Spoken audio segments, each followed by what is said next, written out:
Cognitive dissonance is the psychological discomfort that we feel when our mind entertains two contradictory concepts at the same time. Is he a brother or is he a cornball? What does that mean? Well, he's not really. Okay, he's black, he kind of does the thing, but he's not really down with the cause. He's not one of us. Not one of us. He's not one of us. For example, I should smoke because I enjoy it. And I shouldn't smoke because it causes cancer. When the concepts have ethical implications, this discomfort is called moral dissonance or ethical dissonance. Growing up Catholic, I think, and holding this value, the value of life so sacred, but also going to a combat zone. I have a duty to the country, and I also have a duty to myself as a person who believes in the value of life. Almost all people except psychopaths have a mental picture of themselves as ethical people. But sometimes people find themselves acting in unethical ways. This creates cognitive dissonance.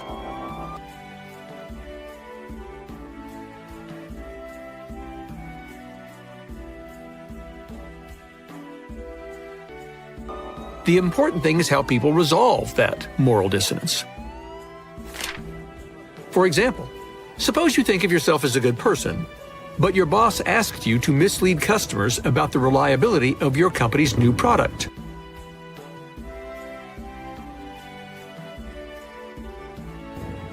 This situation creates cognitive dissonance that is psychologically and emotionally uncomfortable. In this context, the dissonance seems to manifest as guilt, an unpleasant emotion that you wish to resolve.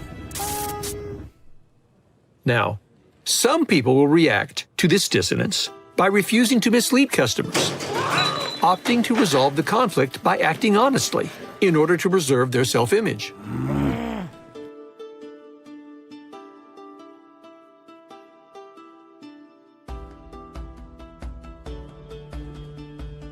Unfortunately, many people will resolve the dissonance without doing the right thing. For example, they may decide that product misrepresentations are not so unethical after all, because, well, customers should be able to look out for themselves. Or they may rationalize that they are only doing what they've been ordered to do, so it's someone else's fault.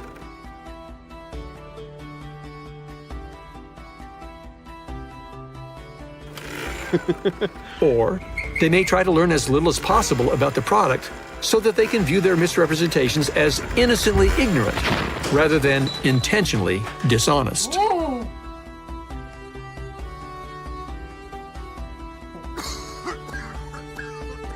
So I like to think of myself as someone who's very responsible with academics. I go to class, I show up, I complete my assignments. But every once in a while, I decide not to go to class.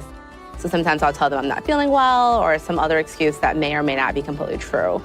So that's definitely an ethical issue and it's something that brings me a lot of guilt afterwards.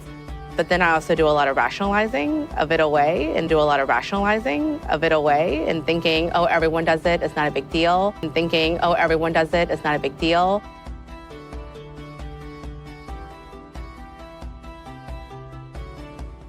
Professor David Luban has noted, in situation after situation, literally hundreds of experiments reveal that when our conduct clashes with our prior beliefs swing into conformity with our conduct without our noticing this is going on. In other words, too often we remind ourselves that we are good people and conclude that what we are doing must not be bad because we're not the kind of people who would do bad things.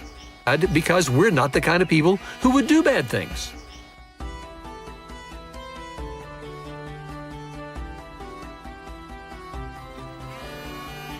Hello? The human ability to rationalize, or in other ways, distance ourselves from our bad acts, sometimes seems unlimited.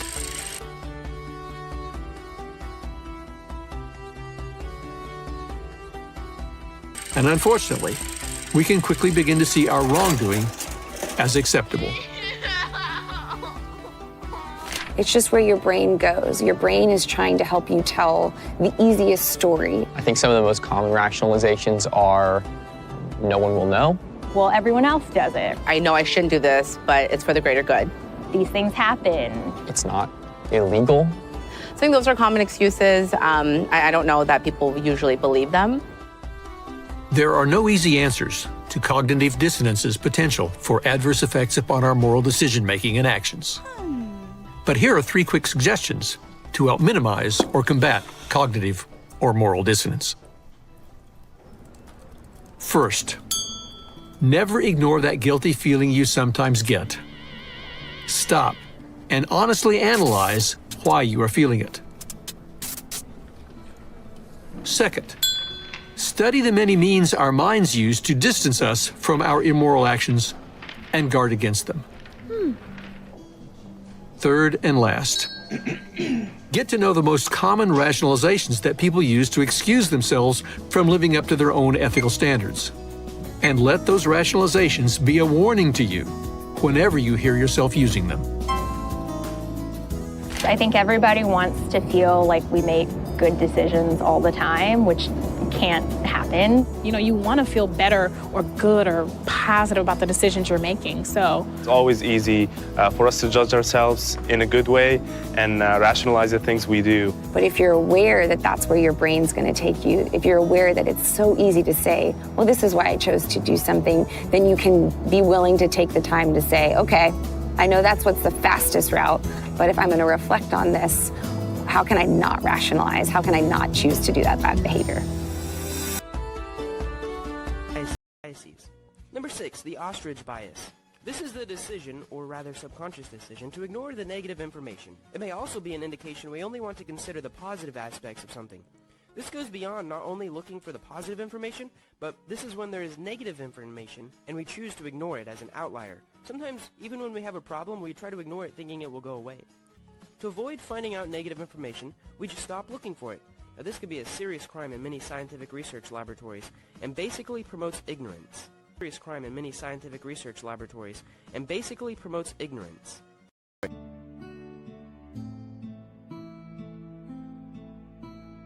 Number 3 is the bandwagon effect. People do or believe in something not because they actually do believe it, but because that's what the rest of the world believes in. In other words, following the rest without thinking. In other words, following the rest without thinking.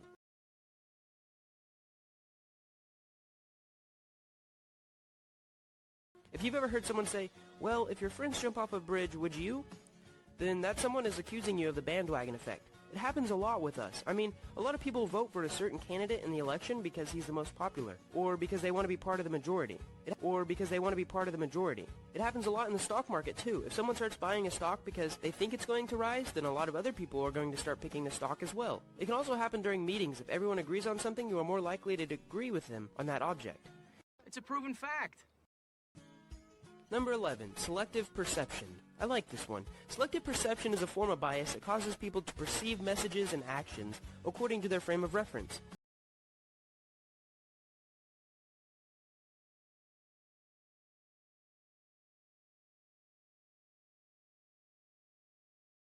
Using selective perception, people tend to overlook and forget that contradicts their beliefs or expectations.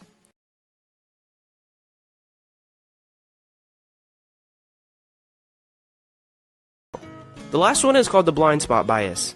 If I asked you how biased you are, you would probably say that you are less biased than the average person, and you are more likely to base your judgment on facts and statistics, and that's what's known as a blind spot bias, or the bias bias. You are biased because you think that you are less biased than everyone else. For example, I gifted something to my teacher, and the next week she gave me a good grade on a test. If you ask her whether she was biased when she gave me that grade, the answer will be that the gift never affected her decision when marking my paper. But if you ask her if other teachers are biased when students give them gifts, she will say yes, in most cases. And that's what the blind spot bias is.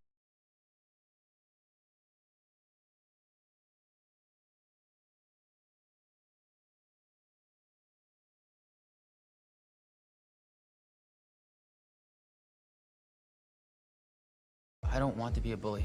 It's not fucking bullying. Everybody's so soft. It's tough love. All right, we're teammates. We're brothers. Yeah? I'd go to the wall for you. Yeah? Are you my brother? You're my brother. Would you go to the wall for me? I'll go to the wall. Then you're allowed to call me a fucking useless cunt on your way there. Yeah? Hell yeah, fuck yeah. Hell yeah, fuck yeah. I'm going to take a different tack from beginning. We are at this point, this is not about black and white, rich or poor, blue collar, white collar. We're fighting for the heart and soul of our nation.